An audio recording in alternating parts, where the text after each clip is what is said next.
ঠিক আছে আমি? আমাকে ভালো দেখাচ্ছে? আমরা এখন রেডি, শুরু করা যাক।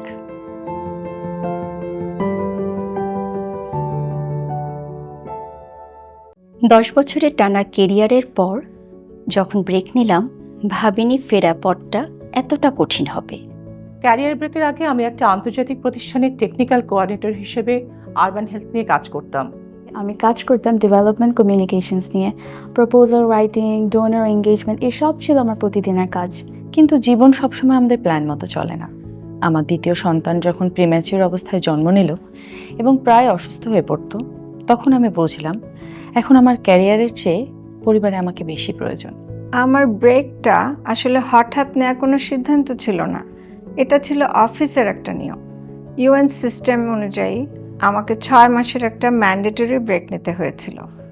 শুরুতে ভেবেছিলাম রেস্ট নেব, সিভিটা গুছিয়ে নেব, কিন্তু যতই দিন যেতে লাগলো আমি বুঝতে পারলাম আমি আসলে ভিজিবিলিটি হারিয়ে ফেলছি। ব্রেকের সময়টা ছিল অন্ধকারের মতো। যখন ফেরার চেষ্টা করলাম, দেখলাম সিভি আপডেটেড না, ইন্টারভিউ দেওয়ার সাহস পাচ্ছি না। সবচেয়ে কষ্টের ছিল যাদের আমি একসময় সাহায্য করতাম তারাও আমাকে এড়িয়ে চলতে শুরু করলো। আমার মেয়ে যখন একদিন আমাকে জিজ্ঞেস করলো, মা তুমি কেন অফিসে যাও না, সেই সাধারণ প্রশ্নটাই আমার ভেতরটা নাড়িয়ে দিয়েছিল। লম্বা একটা ব্রেক আমার ক্যারিয়ারের বড় প্রভাব ফেলেছিল। দেখলাম চারপাশটা অনেক বদলে গেছে, কাজের পরিবেশ, প্রতিযোগিতা সব নতুন। আমার মনে হতে লাগলো আমার স্কিলগুলো হয়তো পুরনো বা ব্যাকডেটেড হয়ে গেছে। আমি ভেবেছিলাম আমার অভিজ্ঞতা দিয়ে সহজেই পরের ধাপে যাব, কিন্তু যখন বারবার ইন্টারভিউ দিয়েও রিজেকশন আসছিল, তখন আমি মানসিকভাবে খুব ভেঙে পড়ি। আমার আত্মবিশ্বাস একদম কমে গিয়েছিল। মনে হতো সেক্টর বদলে গেছে, আমি হয়তো আর ফিট নই।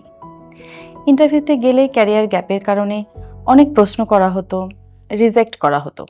বারবার রিজেকশন পেয়ে আমি খুব হতাশ হয়ে পড়েছিলাম। অনেক জায়গায় অ্যাপ্লাই করার পর হয়তোবা কোনো উত্তর আসতো না, অথবা সরাসরি রিজেকশন আসতো। মনে হচ্ছিল আমার আগের অর্জনগুলো হয়তো এখন আর যথেষ্ট নয়। ঠিক তখনই আমি উইমেন্স রিটার্নশিপ প্রোগ্রাম সম্পর্কে জানতে পারি। প্রোগ্রামটা আমার জন্য একটা কনফিডেন্স অ্যাক্সিলারেটর ছিল। সেখানে গিয়ে আমি শিখলাম যে আমার অভিজ্ঞতা হারিয়ে যায়নি, শুধু একটু আপডেট করা প্রয়োজন। সেশনগুলো করতে করতে বিশেষ করে সবার সাথে কথা বলে আমার ভয় কাটতে শুরু করলো। সবার সাথে মেশার সুযোগটা আমাকে আমার কনফিডেন্স ফিরিয়ে দিল। আমি বুঝলাম আমি ফুরিয়ে যাইনি। আজ আমি সেই আত্মবিশ্বাস ফিরে পেয়েছি। অনির্বাণ আমাকে সেই হাতটা বাড়িয়ে দিয়েছিল যা আমাকে উঠে দাঁড়াতে সাহায্য করেছে। আমার জন্য টার্নিং পয়েন্ট ছিল মক ইন্টারভিউ সেশনটা। সেখানে আমি শিখলাম কিভাবে নিজের সম্পর্কে কনফিডেন্সের সাথে বলতে হয়। ওই একটি সেশন আমার হারিয়ে যাওয়া আত্মবিশ্বাস পুরোপুরি ফিরিয়ে দিল। আমি বিশ্বাস করি চাকরিতে ব্রেক মানে থেমে থাকা নয়, নতুন করে নিজেকে তৈরি করা, নিজের রেজিলিয়েন্স পাওয়ারটা ডেভেলপ করা এবং খুব স্ট্রংলি কাম ব্যাক করা। যে প্রজেক্ট আমাকে নতুন করে কনফিডেন্স দিয়েছে, এখন সেখানেই আমি কাজ করছি। আজ আমি ফিরে এসেছি। Now I am more confident, more sorted and driven for bigger purposes. আমার গল্পটা প্রমাণ করে যে বিরতি মানেই শেষ নয়। আমি ফিরেছি এবং আমি প্রস্তুত। এবং আমি জানি আমার আরও একটা শক্তিশালী ভার্সন ফেরার অপেক্ষায় আছে।